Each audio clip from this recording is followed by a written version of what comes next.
हमारे सामने अभी जो हैं वो एक टीचर हैं और बीपीएससी टीआरई 2.0 के थ्रू उन्होंने टीचर क्वालिफाई किया।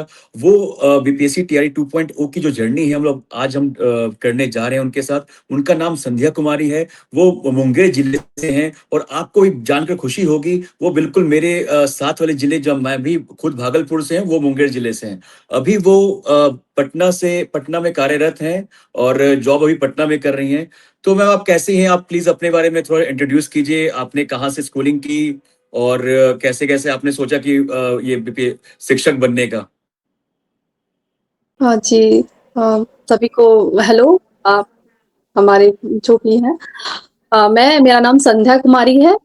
मैं एक बीपीएससी टीआरई 2 में ज्वाइन की हूँ। सोशल साइंस मेरा सब्जेक्ट है।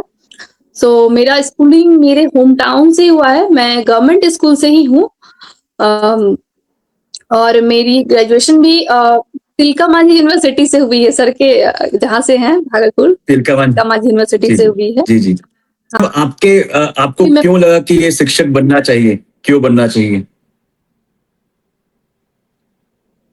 ये शिक्षक बनना इसलिए चाहिए कि सर, जैसे कि मुझे ना बच्चों को पढ़ाना बहुत पसंद है। और दूसरी बात ये है कि मैं उन जो गरीब बच्चे हैं जो बहुत ही नीचे तबके से आते हैं, तो मैं उस मतलब उस एकदम रूट से जो आते हैं उनको पढ़ाना चाहती थी।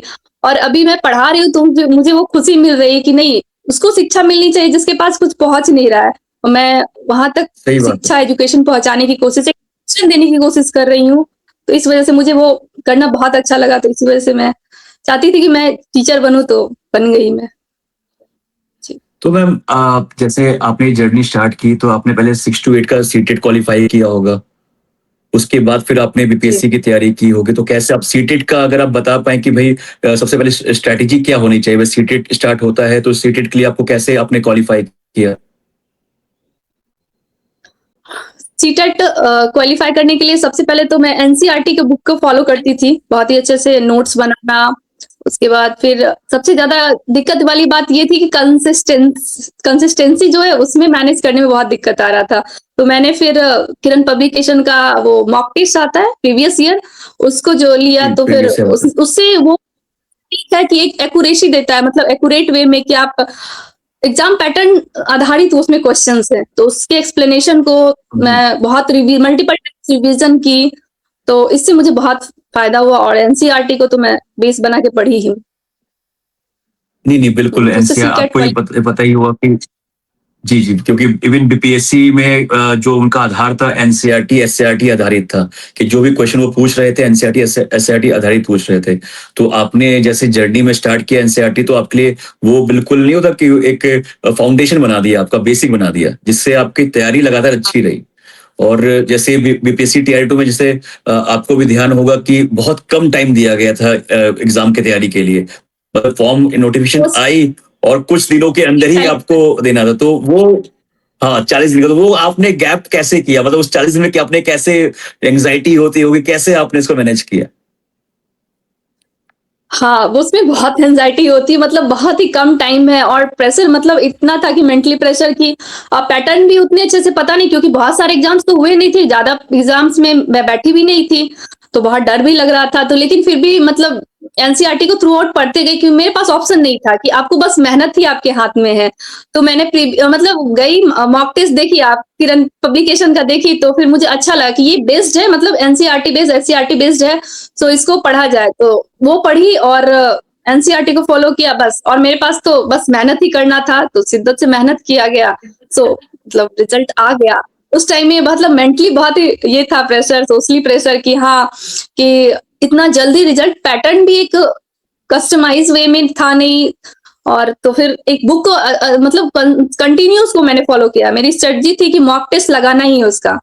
मॉक टेस्ट मतलब हमेशा उसको एक्सप्लेनेशन को थ्रू आउट करना है, मॉक टेस्ट लगाना है पर डे, डेली पढ़ना है। तो इसके थ्रू हो गया, मतलब अच्छा रहा वो जर्नी। और एक चीज हम जैसे एक एस्पिरेंट के लिए खास, जब तो आप सिलेक्टेड हैं तो एस्पिरेंट के लिए जानना होता है कि भाई कितनी मेहनत करनी चाहिए कि भाई आज स्टार्ट करें तो अगले साल तक में मेरी प्रिपरेशन हो जाएगी और मैं सिलेक्शन ले लूंगा?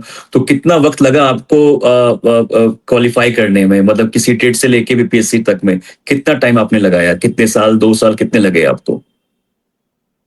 मेरा सर मेरी जर्नी तो ये रही कि मैंने तुरंत मेरा बीएड कंप्लीट हुआ, बस उसी ईयर मैंने जी। सीटेट भी करा और उसी ईयर में वैकेंसी भी आई और फिर हो गया अच्छा। वैसे। और लेकिन ये मतलब कि 2023 में गाइडलाइन आपने सब कुछ कर लिया? नहीं, बीएड का रिजल्ट भी आया था एक्चुअली, मतलब जी। मार्च में, और फिर फॉर्म भी भराया था सीटेट का, जी। तभी सीटेट का जी। फॉर्म भरा था 23 में मैंने करा, और 23 में वैकेंसी भी आई थी जून में, मई जून जी, के जी, जी। थ्रू आउट नोटिफिकेशन आया था, और लास्ट में नवंबर में एग्जाम हुआ और दिसंबर में रिजल्ट आ गया, तो ये कुछ जल्दी ही हो गया मतलब एक ही तो साल में। मतलब कि कहने को मतलब कि अगर अगर आपका किसी का फाउंडेशन अच्छा हो तो वो आराम से क्लियर कर सकता है एग्जाम। सही स्ट्रेटजी रहे सर, तो मतलब आप सही पैटर्न को फॉलो कर रहे हैं, एक गाइडलाइन में सही गाइडलाइन मिल रही हो तो आप कर सकते हैं, कम टाइम में भी कर सकते हैं, क्योंकि जी बिल्कुल। टीआरई 2 में सच में बहुत कम टाइम मिला था, नोटिफिकेशंस तो तो मैं जून। बस ऑडियंस को बता देना चाहता हूँ कि देखिए, अगर आप सही से फाउंडेशन क्लियर करें और आपका जो है ना एक गोल बिल्कुल सही रहे कि हाँ मुझे बीएड करने के बाद सीटेट करना है, और सीटेट करने के बाद मुझे क्वालिफाई करके बीपीएससी क्वालिफाई करके अध्यापक बनना है।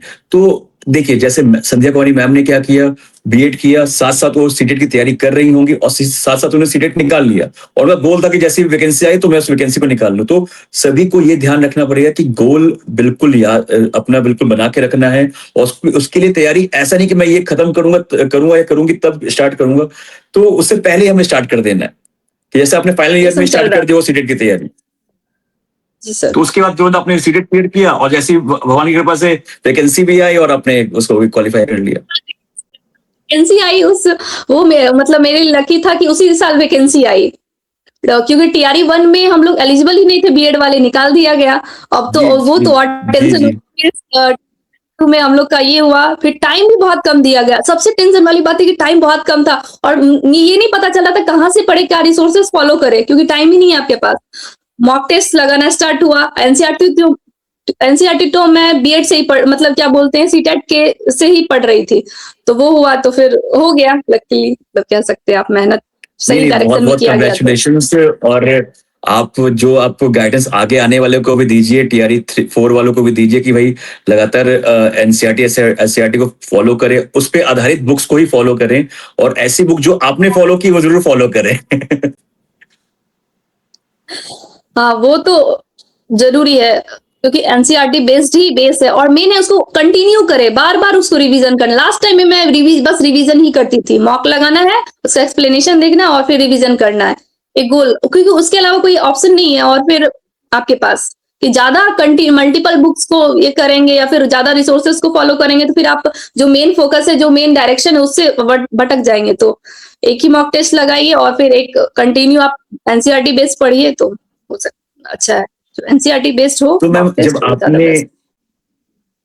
आपने जब एग्जाम दिया तो उस समय पेपर का लेवल कैसा था? कि जो आपने मॉक टेस्ट दिया उसी अकॉर्डिंग लेवल पूछा गया था कि उससे हार्ड पूछा गया, उससे इजी पूछा गया था?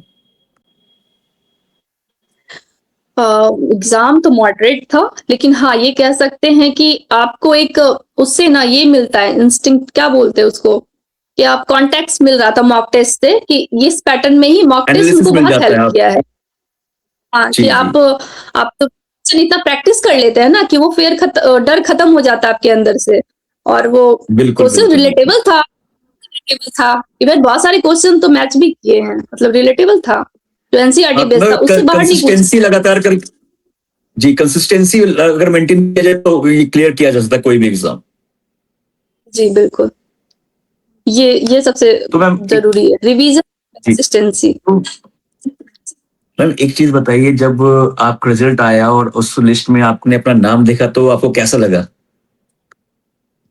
सर इसकी जर्नी तो बहुत ही अच्छी है, कैसे बताएं, मतलब रिजल्ट ये था ना कि सब्जेक्ट वाइज रिजल्ट आ रहा था, ठीक है, कि आज इस सब्जेक्ट की आनी है, आज इसका आना है, और फिर क्या आज इस 9th 10th +2 वालों का इसका ठीक है, तो डेली हम लोग का ये रात में होता था, मतलब क्या हाँ आज किसका रिजल्ट आ रहा है, किसका रिजल्ट हुआ, अपने फ्रेंड सर्कल में डिस्कस होती थी, है ना।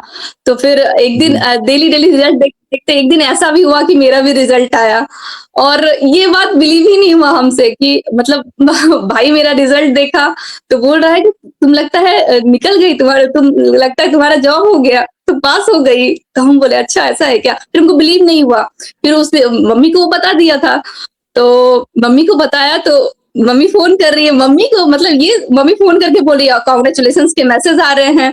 तो फिर भी मैं खुद से देखी, फिर मेरी बहन कॉल कर रही, तुम्हारा रिजल्ट आ गया, फिर भी बिलीव नहीं हुआ, खुद से देखने के बाद भी बिलीव नहीं हुआ। मम्मी फोन करके बोल रही है कि मतलब सक्सेस मेरा मतलब पास में हुई, लग रहा था अचीवमेंट मम्मी की है, मतलब घर फैमिली वाले ने अचीव किया, ऐसा फील हो रहा था। बहुत ही अच्छा मोमेंट था, बिल्कुल बिल्कुल मतलब बिलीव बिल्कुल हाँ, पता था कि ऑब्वियस सी बात है कि हाँ जी जी नहीं, बिल्कुल ऑब्वियस सी बात है। अगर मम्मी पापा को सबसे ज्यादा खुशी होती है अगर उसके बच्चे कुछ बन जाएं, और आप अध्यापक हैं और गवर्नमेंट टीचर हैं, तो सबसे बड़ी बात है, क्योंकि आपको ही पता है कि बिहार में गवर्नमेंट टीचर की बहुत ज्यादा महत्व है।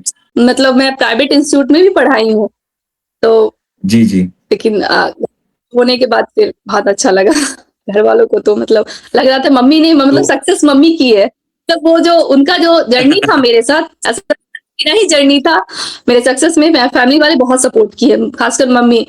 बीएड कराने में उनका ही ये था कि तुम बीएड कर लो। बोले ठीक है, फिर उनका बहुत बड़ा योगदान रहा है मेरी फैमिली का, बहुत कंटिन्यू। नहीं, एक्चुअली में पेरेंट्स की तो एक विजन होती है ना कि नहीं, बच्चों को क्या करना है, कैसे कहाँ जा सकते हैं, किस तरह से वो आगे बढ़ेंगे तो उनके लिए अच्छा रहेगा। तो उन विजनरी रे तो होते ही हैं वो पेरेंट्स, और उनके विजन के कारण देखिए आप आज आज एक गवर्नमेंट टीचर है, सरकारी नौकरी बहुत बड़ी बात होती है आज के डेट में। 0.3% लोगों को सिर्फ सरकारी नौकरी मिलती है पूरे इंडिया में। क्या कोई ऐसा क्या टिप्स देना चाहेंगे कि एस्पिरेंट की, कि भाई किस तरह से उनको अपनी जर्नी स्टार्ट करनी चाहिए पढ़ाई की, कैसे कैसे, क्योंकि देखिए उस जर्नी में एंजाइटी होगी, डिप्रेशन भी आएगा, और रिजल्ट नहीं आएगा, एग्जाम कभी डिले होगा, कभी नहीं होगा, कभी तो बहुत सारी चीजें होती, तो आप क्या उनको कहना चाहेंगे? सबसे ज्यादा तो बिलीव करना चाहिए खुद पे, और दूसरी बात है कि छोटे छोटे गोल्स बनाने चाहिए जो आपको लग रहा है कि ये बहुत बड़ा एग्जाम है, और आप मेंटली मतलब सोशल लाइफ हर चीज से डिस्ट्रैक्ट होते हैं, फैमिली प्रेशर भी बहुत रहती है, सोशल प्रेशर भी बहुत रहता है, तो आप ये करें कि एक जगह मतलब फोकस अपना है कि हमको ये करना है, अपनी पहचान बनानी है, तो आप छोटे छोटे गोल्स बनाएं, आप सेट लगाएं, मॉक टेस्ट लगाएं, और फिर उसको अचीव करें, धीरे धीरे वो हो जाएगा, मतलब धीरे धीरे ही वो सब कुछ होता है, तो आप कंटिन्यू रहे, बस कंसिस्टेंट रहना है। हाँ, आपके पास ऑप्शन भी तो नहीं है ना कि आप कर भी क्या सकते हैं, जॉब करनी है तो मतलब करनी है, मुझे जॉब लेनी है, तो बस मेरे पास कोई सही बात, ऑप्शन नहीं है, मेहनत सही करने के बात। अलावा ऑप्शन नहीं है, तो करके ही देखते हैं क्या होता है, तो वो वाला था कि मेरे पास कोई ऑप्शन नहीं था ना, बस यही था कि मेहनत ही करनी है, रिजल्ट का तो मेरे पास है नहीं, बस मेहनत मेरे हाथ में है, तो मैंने वो किया। छोटे छोटे गोल्स बनाए कि हाँ आज मॉक टेस्ट लगाना है, जिस जो नहीं हो पा रहा है, जिसमें कम मार्क्स आ रहे हैं, तो उस पर फोकस करना है ज्यादा, 1 घंटा जिस पे लग रहा है तो उस पे 2 घंटा देना है, 3 घंटा देना है, और सबसे ज्यादा तो आपका मेन सब्जेक्ट जो है उस पे फोकस करें। और दूसरी बात ये है कि जो आपका मिक्स है 40 मार्क्स का जो आता है उसमें टीआरई में, तो उसमें सोशल साइंस, साइंस, जीएस और फिर करंट रहता है, तो उस पे भी फोकस करें, क्योंकि ये सब स्कोरिंग मार्क्स है, मैथ्स आपके स्कोरिंग मार्क्स हैं, ठीक है। करंट भी आपका बहुत ही अच्छा ये कर सकता है, स्कोरिंग कर सकते हैं। और मेरा तो सोशल साइंस रहा है, तो सोशल साइंस अच्छा ही रहा है, मेरा पॉलिटिकल साइंस और हिस्ट्री सब्जेक्ट था, तो इससे मेरा मार्क्स अच्छा रहा है। तो अच्छा, इधर मेरा पीजी भी हो तो आपके लिए तो और फिर इजी हो गया होगा थोड़ा। इधर एस्टेट भी मैं क्लियर कर चुकी हूँ अब, तो जो अच्छा, वैकेंसी आई नाइन है टेंथ के टीआरई लिए भी 4 आप में तो अप्लाई करेंगे? दूंगी, टीआरई 4 में भी।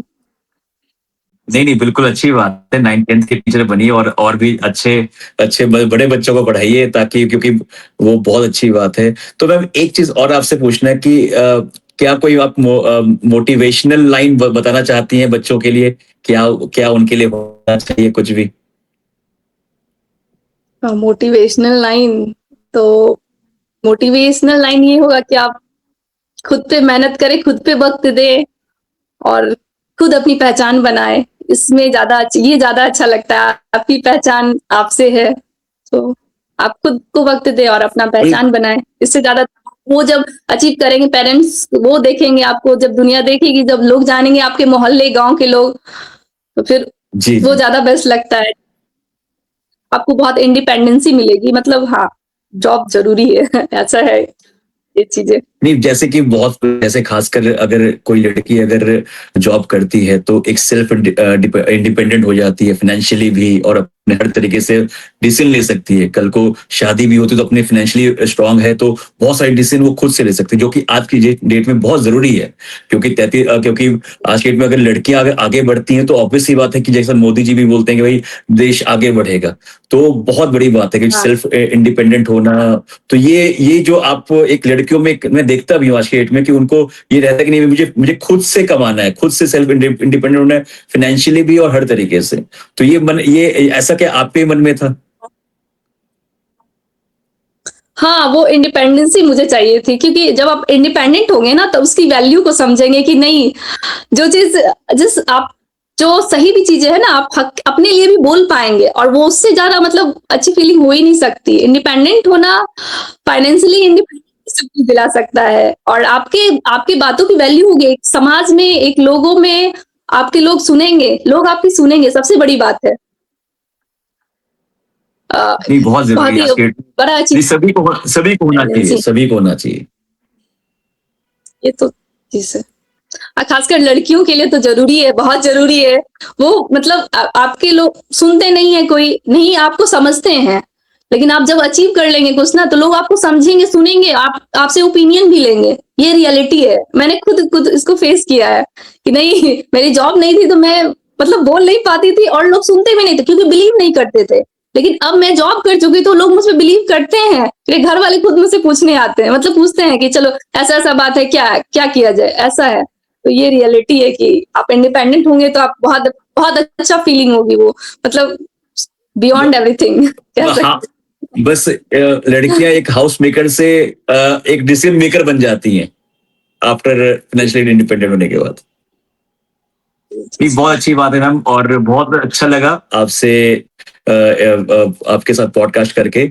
और आप लगातार आगे बढ़ते रहिए, 9th 10th 11th 12th और प्रिंसिपल बनिए। ठीक है, बिल्कुल आप आगे बढ़िए, और बहुत बहुत धन्यवाद हम लोग साथ जुड़ने के लिए।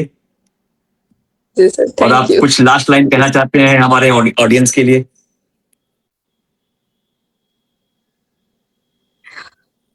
लास्ट लाइन, बस आप फोकस्ड रहिए, मेहनत करते रहिए, अच्छा होगा, पॉजिटिव सोचिए, बस बढ़िया होगा।